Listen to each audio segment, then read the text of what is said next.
In the early 2000s, a team emerged in the world of Formula One racing, one that would soon shake up the pinnacle of motorsport and make its mark on the sport. This team was none other than Red Bull Racing. So, what's the story behind the Milton Keynes-based team? It all started with the birth of the Stewart Grand Prix team, founded by three-time Formula One world champion Jackie Stewart in 1997. Stewart Racing was no stranger to success before making its grand entrance into Formula One. With a track record of running successful drivers in prestigious junior series such as the British F3 and F3000, the team was poised for greatness. In 1997, Stewart Grand Prix hit the F1 scene with the backing of automobile giant Ford and was headquartered in the same location as today's Red Bull Racing team in Milton Keynes. Their debut season was marked with promise, but unfortunately, poor reliability held them back. Nonetheless, a second-place finish by Rubens Barrichello in Monaco was a shining moment for the team. The following year, a major regulation change made things even more challenging for Stewart Grand Prix.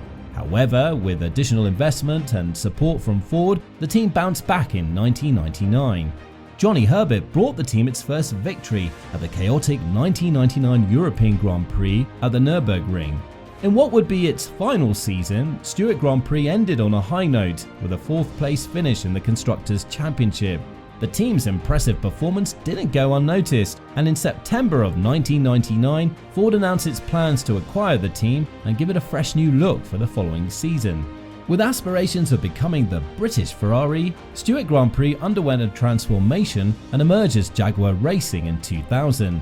Infused with fresh investment, Jaguar welcomed former Ferrari driver Eddie Irvine to lead their charge on the track.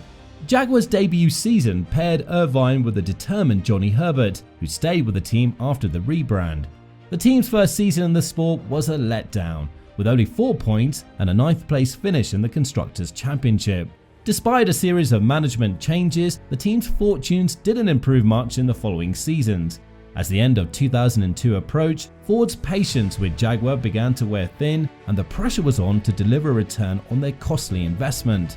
In 2003, the team experienced a glimmer of hope with the arrival of Mark Webber, who brought consistent performance and led the team to their highest points total, reaching 18.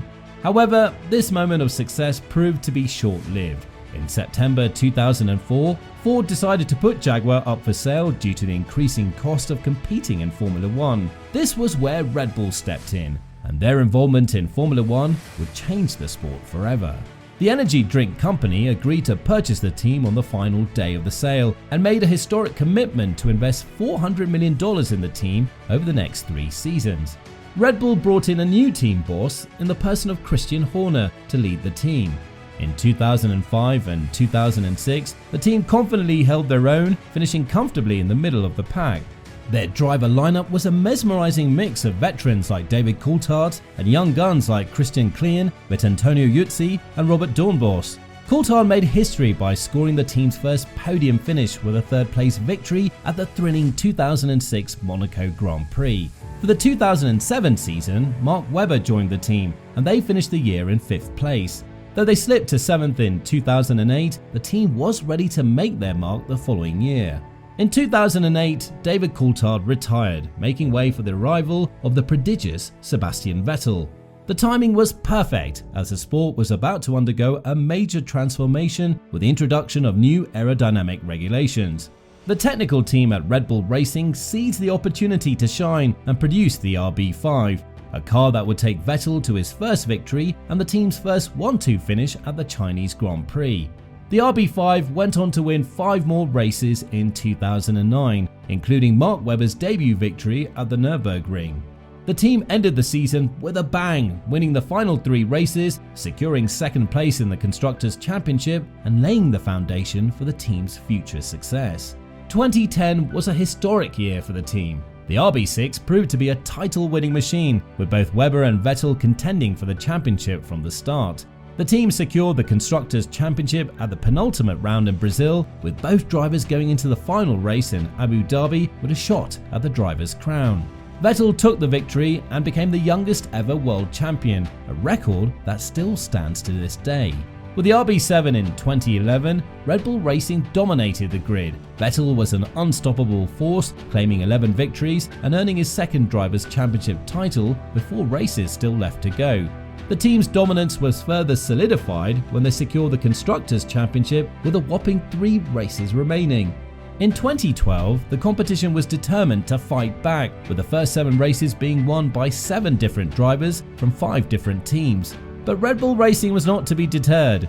They constantly improved and dominated the latter half of the season, clinching both the Constructors' and Drivers' Championships once again, with Vettel sealing the deal in a nail-biting season finale in Brazil.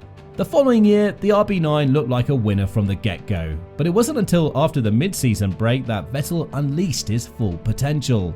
He went on a remarkable winning streak, breaking records with 9 consecutive victories and securing both the Constructors' and Drivers' Championships at the Indian Grand Prix with 3 races still to go. Mark Webber said goodbye to F1 at the end of the season, making way for Daniel Ricciardo to join the team. In 2014, the hybrid power units brought a new challenge to the sport, and Red Bull Racing felt the impact. Though the RB10 faced a significant horsepower deficit, it still managed to provide its driver, Daniel Ricciardo, with a trio of thrilling victories and earned second place in the Constructors' Championship. The departure of Sebastian Vettel at the end of 2014 marked a new chapter for Red Bull Racing as they welcomed Danny Kvyat to the team. Unfortunately, 2015 was a rare winless season for the team as they struggled with the narrow performance envelope of their car. Despite improving the car mid-season, they finished a disappointing 4th in the standings. The following year, the team bounced back, finishing second in the Constructors' Championship and with Ricciardo once again taking 3rd place in the drivers' table. However, the biggest excitement surrounded the young sensation Max Verstappen, who created a buzz after being promoted from Toro Rosso. He made a stunning debut by winning his first race at the Spanish Grand Prix. Daniel Ricciardo added to the excitement by securing another victory at the Malaysia Grand Prix. The 2017 season was a rollercoaster for Red Bull Racing, with the RB13 experiencing a slow start but making up for it with electrifying in-season development. Daniel Ricciardo powered his way to a streak of 5 consecutive podium finishes, with his crowning moment coming in Azerbaijan where he claimed victory. As the season progressed, Max Verstappen's driving skills took center stage, taking the checkered flag in both Malaysia and Mexico. Despite the team's impressive performance, they finished 3rd in the Constructors' Championship just as they would in the following 2 seasons. In 2018, the RB14 made a strong debut but was held back by a horsepower deficit. Despite this, Ricciardo managed to secure a stunning victory in China and add to his already impressive record with a win in the prestigious Monaco Grand Prix. Verstappen also made his mark, winning on home soil at the Red Bull Ring in Austria and following up with a dominant performance in Mexico City. The 2019 season marked a major shift for Red Bull Racing as they ended their 11-year association with Renault and embraced a new partnership with Honda. The year also marked the departure of Daniel Ricciardo, but it opened the door for Pierre Gasly, who was promoted from Toro Rosso after delivering exceptional performances. With the team now powered by Honda, the stage was set for a new era in their racing history. The Red Bull Racing team kicked off their journey with Honda as their engine partner on a high note, with Max securing a podium finish in the season opener in Australia. He didn't stop there, grabbing the first Honda-powered victory at the home race in the Red Bull Ring and following up with a triumph in the rain-soaked German Grand Prix. Max's dominance continued as he secured his first pole position in Hungary. After the summer break, Alex Albon was promoted to the senior team while Pierre moved to Toro Rosso. Max closed the season with a victory in Brazil, while Alex was named Rookie of the Year. The following year, the COVID-19 pandemic hit, putting the entire season on hold. But the shortened 17-race calendar eventually began in July, and Max used this opportunity to showcase his talent. Despite facing 5 DNFs, Max made every finish count, earning 12 top 3 finishes, including victories in the historic 70th anniversary Grand Prix at Silverstone and the season finale in Abu Dhabi. The end of the season brought a welcome boost heading into the off-season, but wholesale changes to the car were restricted.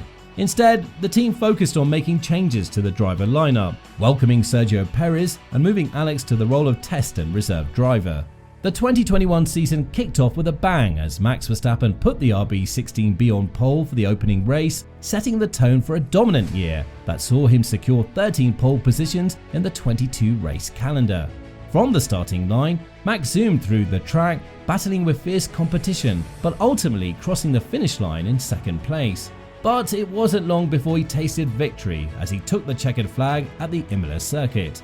The season was filled with thrilling moments and Max's dominance was evident as he won a total of 10 races, including a nail-biting and dramatic championship-clinching victory in Abu Dhabi. Meanwhile, Sergio Perez, aka Checo, made his mark with a historic win at the Azerbaijan Grand Prix, propelling the team to a strong second-place finish in the Constructors' Championship. The 2022 season marked a new era in Formula One with a major overhaul in aerodynamic regulations. With Max and Checo at the wheel of the unstoppable RB18, Red Bull Racing dominated the competition. Max shattered records by securing an unprecedented 15 victories, surpassing legends like Michael Schumacher and Lewis Hamilton. This triumphant performance not only earned him his second F1 championship title, but also secured Red Bull Racing's first Constructors' Championship in 9 years. The team's triumph marked the end of an era and the start of a new chapter in the history of Formula One.